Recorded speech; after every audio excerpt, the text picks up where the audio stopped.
Hare Krishna, Dandavat Pranam everyone. So today's live is with His Holiness Keshava Swami Maharaj, and we are very grateful to Radharani and Krishna that he's taken a little time from his busy schedule, and he's going to be joining us. So Hare Krishna. Today's topic is balancing spiritual life with material life. So Maharaji will just join us.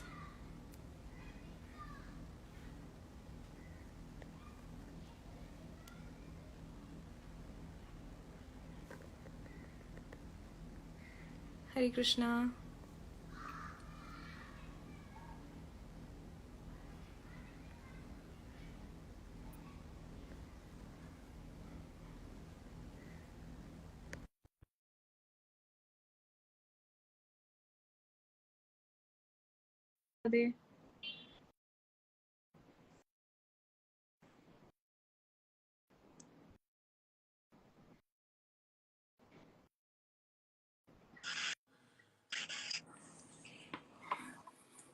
Hare Krishna. Hare Krishna, Dandavat Pranam Maharaji. Nice to see you. Nice to see you. Nice to see you. Thank you for removing precious time from your busy schedule and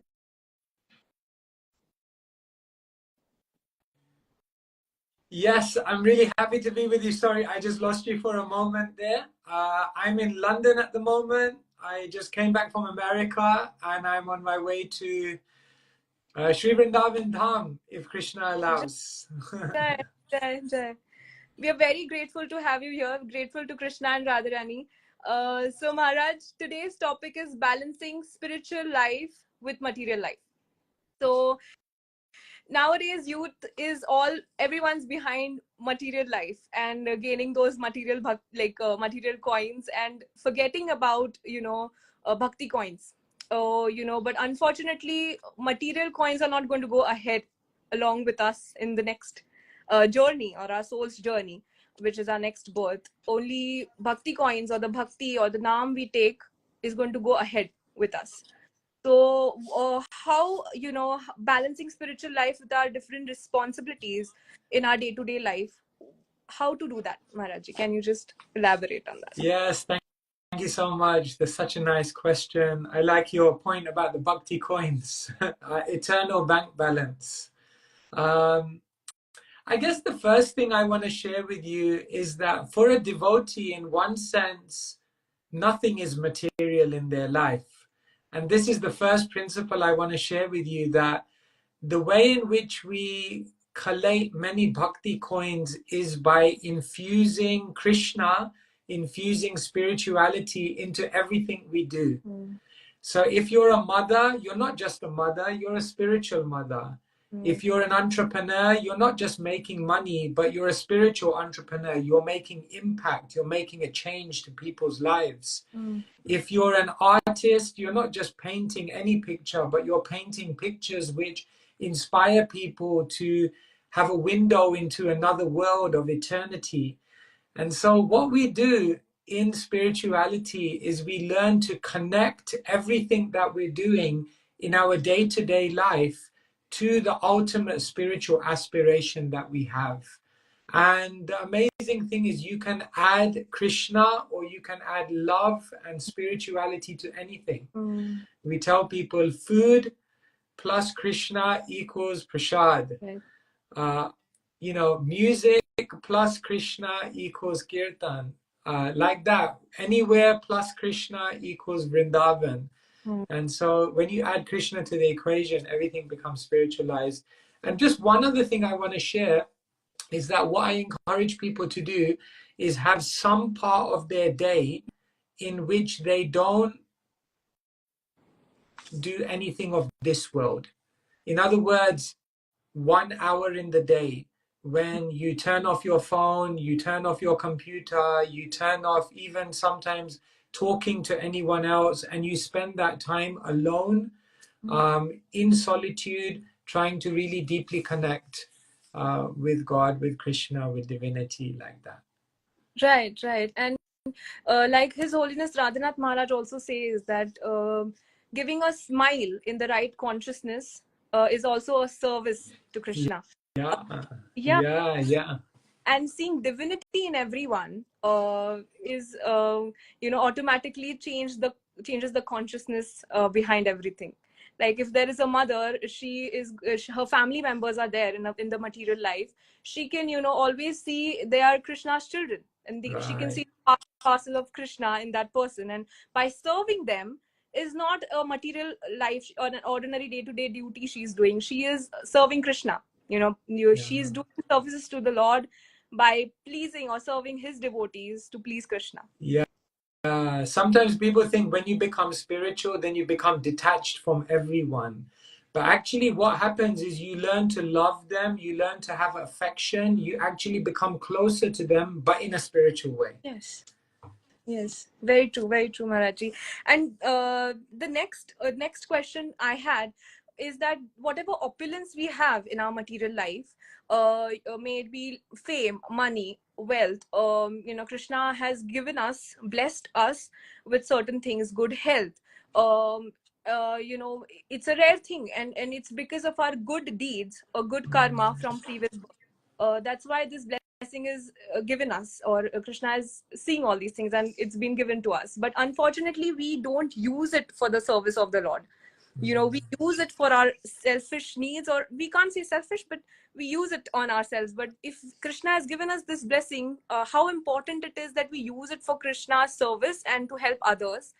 Otherwise it's just a waste of this opulence which we have in our day-to-day Yeah, life. 100%. Like Kunti Maharani, she says, Janme Shvarya Shruta Shri Bir E Dhamana Madapuman. Four things in your life. If you were born in a good family, if you have wealth, if you have beauty, and if you have good intelligence, then she says these are all actually good karma.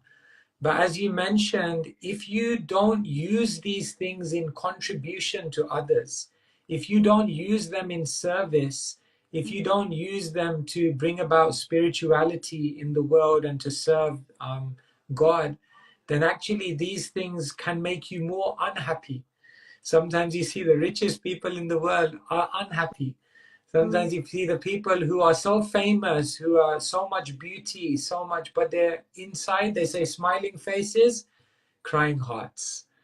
So only when we use whatever we've been given in service, then it becomes a source of joy and brings goodness for everyone.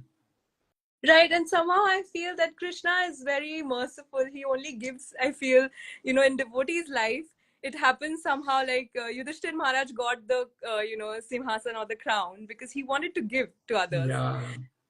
And, sometimes he takes also, Krishna takes away from like devotees who, are very attached to that material aspect of it. So Krishna interferes in certain shape or forms for our own purification, I feel. Yeah. So Srila Prabhupada's father, he used to say to him, God has 10 hands and you have two. So if God wants to take away with his 10 hands, how much with your two hands can you resist? And if God wants to give you with his 10 hands, all of your two hands will become full up very, very quickly. So yes, he sometimes gives, takes away, but it's all grace, mercy. mercy. So yes, Maharaji, I also wanted to add that there are very provoking situations in material life, in our day-to-day life, and we have to tackle it with very we have to see divinity in everyone. But there are anarthas in us, and there are, unfortunately, it's very difficult to do that. So how to tackle those Good in provoking others. situations and avoid Vaishnava aparadh? Yeah, yeah, see, good in others, because we can't differentiate between devotees and non-devotees. Everyone is coming from Krishna, whatever we see or we don't. So we have to see that godliness in everyone. And no matter what, that we all are coming from Golok, and unfortunately some of them are not understanding that their consciousness is not towards Krishna right now, but the soul is divine. So how to see that divine soul even if they are not understanding this process of spiritual? Yeah, it's difficult. One devotee once came to Srila Prabhupada and he said, Srila Prabhupada, I just can't tolerate this person anymore. And Prabhupada said, you have to tolerate him just as I'm tolerating you. So, first thing I think is Bhaktisiddhanta Saraswati Thakur. He said, whenever you see faults in others, Mm. then be patient, introspect, and look for faults within yourself. Mm. Often, many of the things that we see in others, either right now or at least maybe in the past, we had the very same things.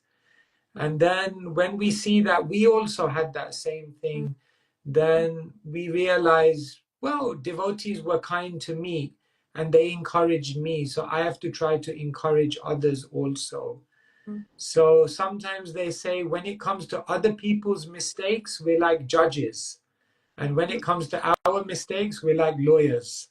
Right. So we have to be kind. Otherwise, without kindness, we would not be where we are now. But the other thing is that, sometimes something is going wrong, someone is doing something wrong, and sometimes it can be an exhibition of compassion to sometimes point it out as well. Because sometimes Right. it can be a service to give feedback to someone, to help them to improve, Mm. to show them that they may be doing something wrong that needs to be rectified. Mm. But when we give that feedback, we have to give it in the right way, at the right time, in the right mood and motivation. And like that, sometimes there may also be a case where we have to also address something if it's wrong, like that. Right, and I feel it sometimes for our own purification that certain things are happening, and I think nothing happens without a reason, and I hope you can correct me if I'm wrong, that it's sometimes we forget that it's our own karma from some birth that it's getting nullified in certain situations, and it's just purifying ourselves rather than us blaming it on others. We have to see that it's I remember I heard it in some katha that you know, Dhritarashtra, had 100 sons, and he asked Krishna that, why I was blind and why those, sons were taken away from me, why I had to feel that sorrow within me. And I remember he said to Krishna, I remember my, through my siddhi or this thing, that I remember few births, uh, which was there. I never did something that was that, wrong. So Krishna said, you just remember few, but I know your entire soul journey. So in some soul, some birth you had just uh, killed some certain pigeons, and not treated them well, like you removed their eyesight or something like that. So that's how you got. So sometimes we forget that it's probably our own fault, and we tend to push it on others. Yeah, So yeah, it all comes at the right time. In that story, because his 100 sons were destined to die, he had to experience that. So yeah. then he asked the question, why did it take so many lives for it to come about? And the answer was because in all of those lives, you had to develop the piety to get 100 sons in the first place. Mm. So sometimes people ask, why doesn't my reaction come immediately? Mm. But reactions are a mix of good things, bad things, and therefore they come at the appropriate time when we are destined to go through it. So yes, definitely, everything happens for a reason, and everything has a lesson. And Yes. what we say is, not everything in life that happens is good, but Mm. something good can come from everything that happens. It's always on the consciousness, and that's what is all Right. consciousness. It's keeping that consciousness on and seeing Krishna in every way. So yes, Maharaji, of course not, like life is a mixture of free will and destiny. Something is prarabdh, or some that's we all are living, but certain things is in our hands, like the amount of bhakti or services we do, you know uh, it's in our hands. We can either take our soul's journey back to the constitutional position in this one lifetime which we have got, or else we can go to the role realms, and through the free will which we have. So how important it is, the choices we make, and how we can tell the youth to make sure that we take the spiritual journey, and start purifying ourselves to make those correct choices in our day-to-day life. Yeah, on the weekend I was just with the youth, and many of them are like 19, 20, And now they're making big decisions in their life, what they're going to study, what kind of job they want to go into, where they want to live. And the amazing thing is these decisions that we make, sometimes we're not aware, but every decision is then creating a life for ourselves. So I was telling them that you're all so lucky because you have all of this spiritual knowledge now at your fingertips. And if you make decisions understanding with this spiritual knowledge, then you can actually make the best decisions. Because sometimes other people who are in their middle life and then they come to spirituality, they start feeling, oh no, now I already created this whole life, how will I change it? So young people have a great opportunity. And what I would say is three things when you make a decision, all young people. First thing is always have a mentor, someone spiritual in your life who knows you, who loves you, and who can spiritually give you wisdom. This is very important. Second thing is don't make the decisions which are easy now. Always think about the decisions which will bring you the most development, the most growth.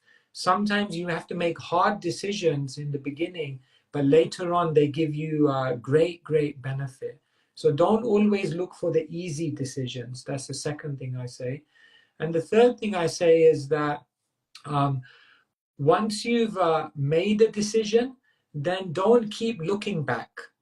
Because oftentimes we make a decision, but then constantly we're looking back. What did everyone else do? Maybe I should have done that. And what happens then? We don't own our decision and we're kind of prisoners of the past.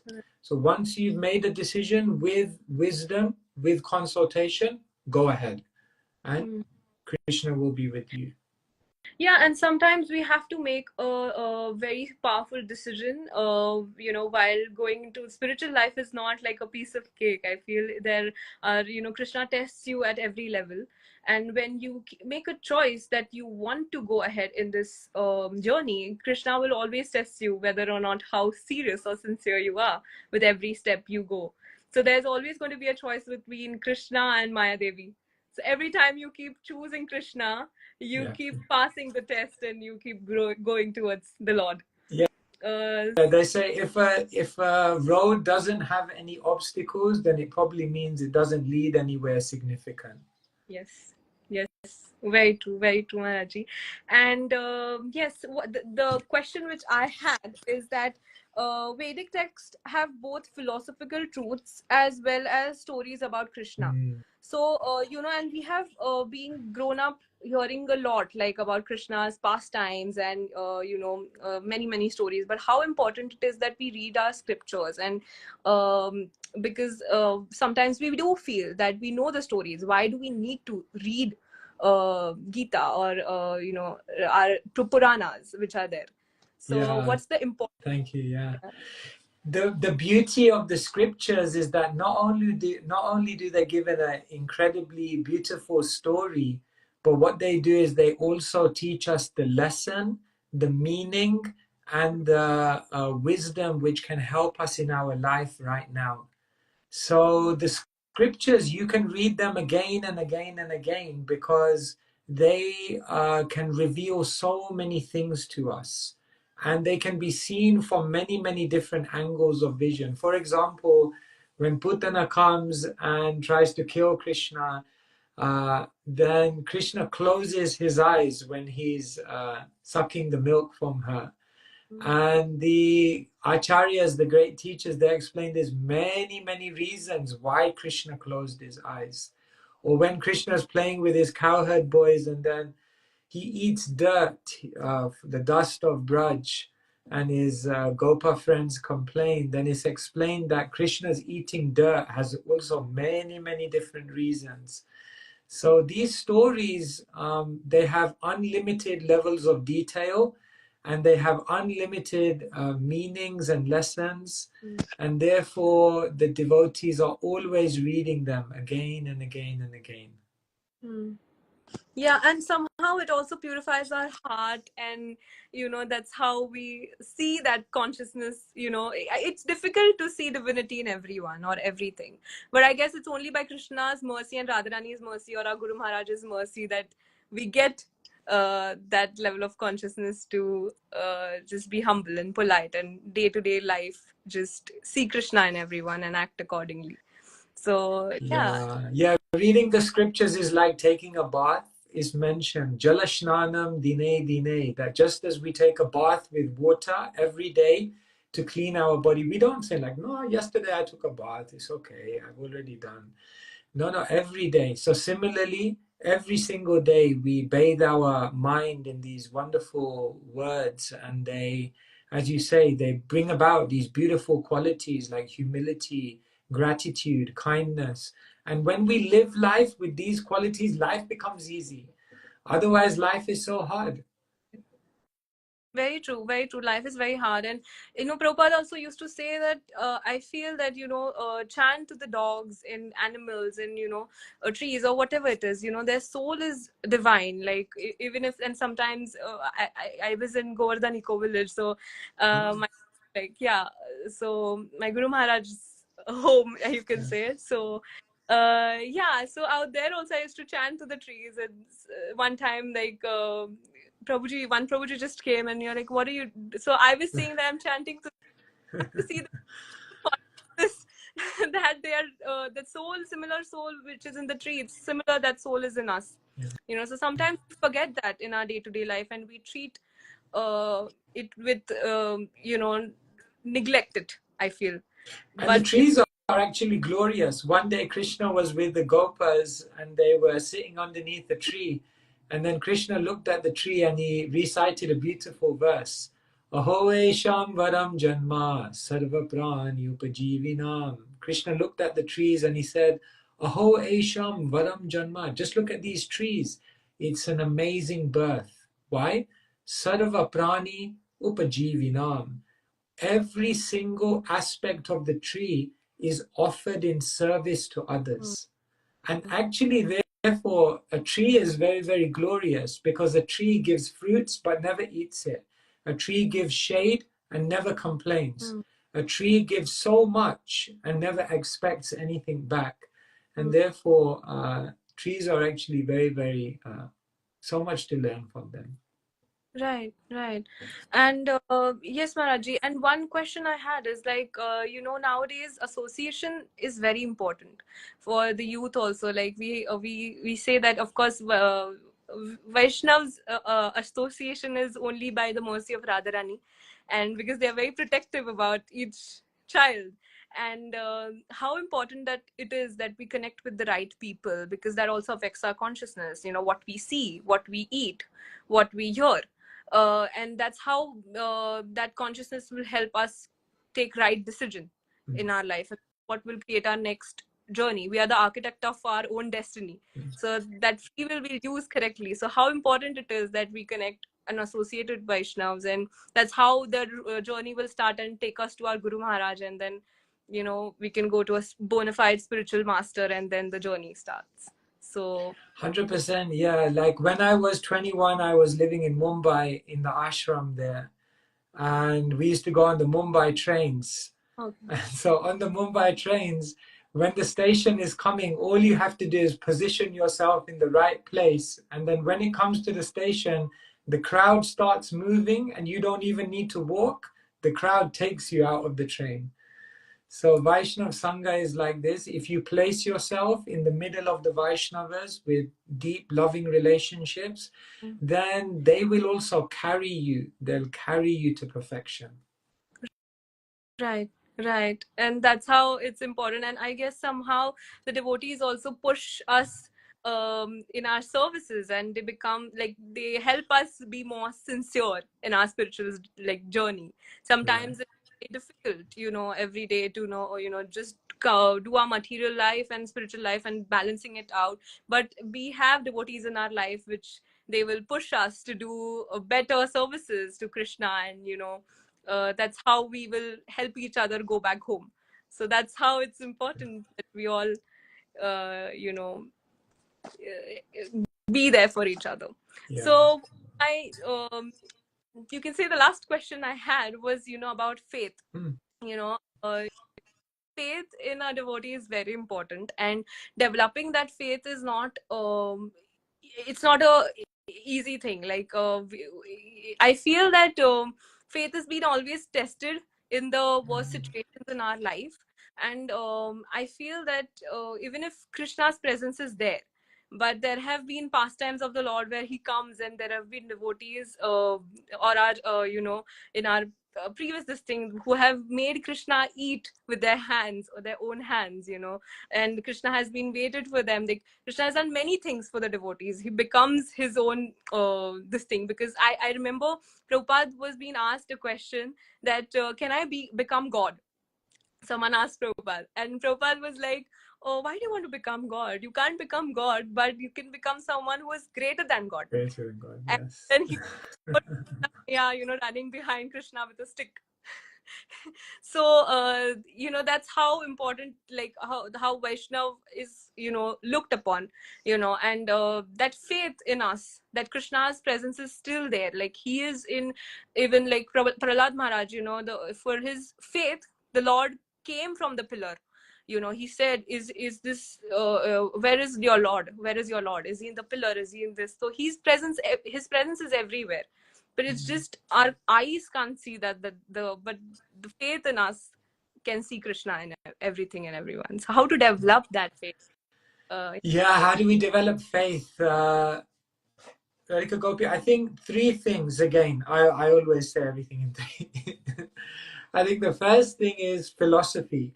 Like, the more and more we understand Krishna through Mhm. philosophy, then it makes it much, much easier to see Krishna's hand in the real world. Because then you understand more of Krishna's mind, more of Krishna's plan. So the Mm. first thing is philosophy. The second thing is people or devotees.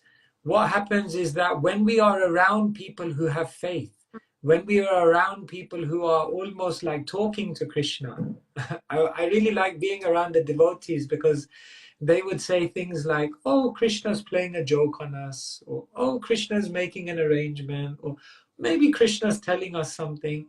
And when I first heard devotees say this, my mind was like blown. I was like, wow, Krishna is in their life. And so that inspired me a lot, that wow, there are devotees who are actually interacting with Krishna. So people give us faith, philosophy gives us faith. And the third thing that's really important is practice. And what I mean by that is practice serving Krishna, Mm. practically make a sacrifice for Krishna, practically take a risk for Krishna. And sometimes when you fall back and you say, now Krishna is up to you, then what happens is Krishna catches you. And then you think, oh, Krishna is there. Mm. So in your life, if you see every personality in the Bhagavatam who saw Krishna, practically all of them took a risk. Like Dhruva Maharaj, he left home, he went into the forest to find Krishna, he took a risk. Parikshit Maharaj, when he got cursed, then he took a risk. He just left everything behind and went to the Ganga. Yes. Prahlad Maharaj, he took a risk. They were trying to kill him, but he never gave up his faith. And eventually Nrsingadev came and gave him darshan. So like that, every single devotee who saw Krishna took a risk for Krishna. So we have to practice in our life. So philosophy, people, practice. These three things will build your faith. Right. Yeah, and very true, Maharaji. Like you said, that risk, like, and I guess it's our soul, like our birth, or this human life is just a love story between the soul and super soul. And what the characters are coming in our life is just as a service. By serving them, we are going to please Krishna. So not practicing not getting attached, like, it's not a this thing, but the main attachment is towards Krishna. And by serving all the others around us, that's how the love story plays between the soul and the super soul, which is the Supreme Personality of God. And for Right. if love someone, you need to, the first important thing is that you need to sacrifice many, right? And we've seen many devotees in our ashram also, we in our iskcon also, so many people have renunciation was there, that's also one opulence, have left everything for the Lord, and that's how their journey started. I heard in a lecture that one Prabhu was, became a doctor and then suddenly left it, and then the parents were like, I am sure you're going to come back, it's a wrong decision you're making. And similarly, like my journey was like that. Like I, was working on a popular television show, and then I just, that was my prarabdh or something. I was a devotee. Like my parents both are devotees. We associated with iskcon camp in Pune under His Holiness Radhanath Maharaj's shelter. So they both are like initiated, and everyone is a devotee. But that's how my journey started when I was 8 years old. But when it came to the making the life decision or the choice of my, when fame was there or recognition was there, and still choosing Krishna over Maya Devi, that's a big decision. Like you said, it's tough to me. And I'll tell you one experience on from my own. This thing is that, Maharaji, when I took that decision, there were people in my family or around, not my parents, luckily they were very supportive. They were like, who leaves fame or money, or you regret this decision? So somehow I felt that Krishna is testing me, that he'll give me a bigger opportunity also. After that, he gave me that, so whether or not you'll accept it or reject it. So when you keep on rejecting that opulence, somehow I feel, then Krishna is like, okay, now I am all in your heart and I'm there for you, and you can just rely upon me. So that's how the journey is, and there are many miracle things, and magic happens when you surrender to Krishna. So everything is Yeah, associated. that's so beautiful, and that's really what attracts Krishna. Krishna, in the Bhagavad Gita, he said, as they surrender, I'll reward them accordingly. But when he saw the gopis and when he saw Srimati Radharani, he said, you've made me contradict my words. Because he said, Naparaye ham nirvadya samyujam. The way you've surrendered to me, giving up everything. You gave up your security, your reputation, you gave up your homes, you gave up your duties, you gave up everything. And when I played the flute, you just ran and you came. And therefore, Krishna said, now I have nothing to repay you. So we show our love not by just what we give to Krishna, but we show our love by what we give up for Krishna. And yes, and I think your example is wonderful. And now you can see you seemingly gave up that fame, but now through your channel and through this means, you're reaching so many people, and actually you're serving people in such a beautiful way, and you're utilizing that fame for what it's meant to be used for. So thank you. Thank you, Maharaj, and please keep me in, every one of us, in your prayers, and we need your mercy. And of course, it's my Guru Maharaj's blessings as well. So yes, Maharaji, like we would love to end this session. Of course, we all know that hearing Krishna's pastimes purifies our heart and our mind, and we all go into eternal peace. So we would love to hear and go back to that memories of Golok, and we would love to hear Krishna's pastime, one of your favorite pastime, which you with us. Thank you. Yes, so many pastimes. Today, I want to share with you a very, very simple one. But I feel this very, very simple one is very, very sweet and very, very meaningful for all of our lives. We know that Krishna was a charming young boy in Golok, in Vrindavan, in Gokul. And every day, different people used to come into the village. And in India, they all bring different things. And on this particular day, a fruit vendor came. And when this fruit vendor came with many, many beautiful, juicy fruits, as we know, Vrindavan fruits are very, very special. Then Krishna, a young boy, very, very tiny, he desired those fruits. So Krishna, in that day, everything was done in bartering. So there was no money. It was just you give whatever grains you have and you get something back. So Krishna, with his very, very tiny hands, he filled up as much as grains as he could. How much in tiny hands you can fill? But he filled up his hands as much as he could. And then he began running towards the fruit vendor. And it said that as he began running, through his fingers, most of those grains were already dropping. So by the time he came to the vendor, already in his small hands, there was hardly anything. And then there was even less. So few grains were there. And when the vendor saw those few grains, the vendor's heart was touched, because the vendor didn't look at the quantity of what was in Krishna's hands, but the love with which Krishna was offering it to. And so, for those very, very few grains, the fruit vendor gave as much as Krishna could hold, more, just gave selflessly. And then when Krishna walked off happily with all those fruits, the fruit vendor looked back at his basket where he'd taken all the fruits out of, and it was filled with jewels. And I like this story so much because I feel there are many lessons. The first lesson is sometimes we think, in my life, what is Krishna bringing me? He's just bringing me a few grains. Why can't he bring me more? But when we appreciate the little thing that Krishna, the seeming little thing that Krishna has given us, we'll realize, my God, this is more than I think. So the first thing is to be grateful for whatever Krishna gives you. The second thing is always give the best of yourself. Never hold back. In Sanskrit, we have a word, kripana, which means miser. So when it comes to serving, when it comes to giving, when it comes to contributing, never be a miser. Always be generous.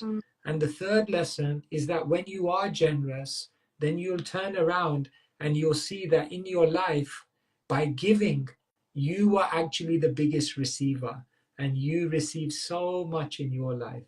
So gratitude, giving, and then lovingly being blessed by the grace of the Lord. So these three words, gratitude, giving, and grace, these are the three words which come to my mind when I think of this beautiful incident.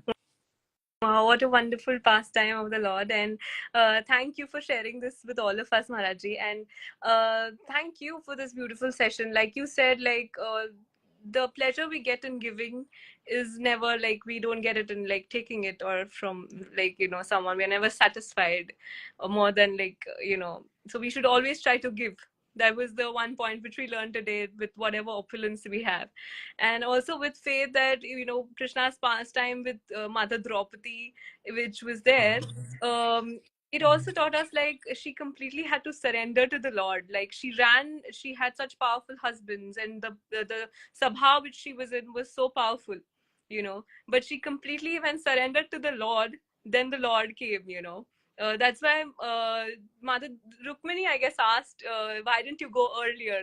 There was a reason for it, right? She did not call him out with that faith. Yeah, it said that she was saying Krishna, but in her mind, she was still thinking someone else will come.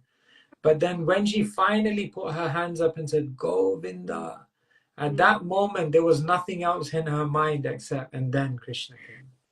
So that's how Krishna will always come for all of us, and we just have to prove it. And he knows somewhere. I remember Maharaj, His Holiness Rannath Maharaj saying, when I met him, my Guru Maharaj, for the first time, he was looking at this Krishna deity standing in front of him, and there was a clock behind Krishna, and Krishna was standing with his arm on his waist.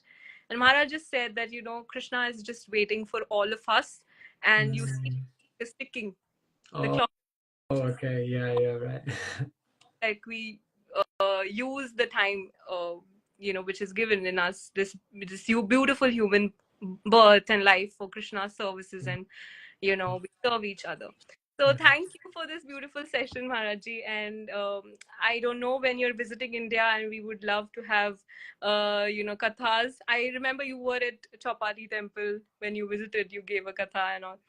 So Yeah, I was there in August. Now I'm coming to Vrindavan, so we'll be in Vrindavan for Kartik, Vrindavan Dham, and but I'm sure, yeah, we'll be there more and more in the future. And iskcon is a beautiful place. We always meet each other somewhere in the world. So thank you for what you're doing. Thank you to all your viewers, and thank you for just putting all this content out in the world, which really gives people hope and inspiration and happiness. Thank you. thank you for. Please, I hope you keep all of us in your prayers, Maharaji, and we need your blessings. Hare Hare Krishna. Krishna, Dandavat Pranam.